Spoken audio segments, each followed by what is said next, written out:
ఎవరైనా తీసుకొని పోదామని చెప్పి మస్తు భయం అవుతుంది. ఎందుకంటే అందరు ఊర్లో అందరు చెప్తారు మస్తు సౌండ్లు వస్తాయి, అది వస్తాయి, ఇవి వస్తాయి అని చెప్పి. కాదు ఆడ ఆల్రెడీ ఒక ఆమె వేసుకొని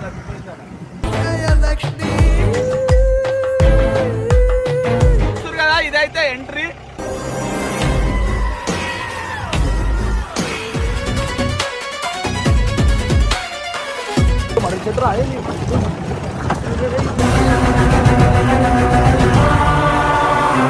అరే ఎవరో నడుచుకుంటూ వస్తురు కట్ట ఒకసారి ఆపు. అరే ఎవరో వస్తుర్రు. అరే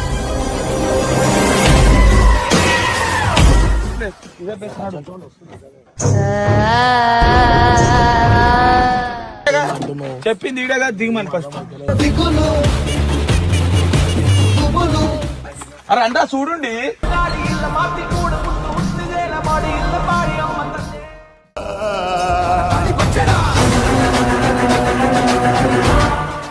మూడు నమ్మకాలు ఉంటాయని అట్లా అనుకున్నా. విన్నావు కదరా మొత్తం స్టోరీ మొత్తం అవే లెక్కలు ఎందుకు తీసుకోండి మళ్ళా టైం పాస్ లాగా అనిపిస్తుందా? టైం పాస్ లాగా అనిపిస్తుందా?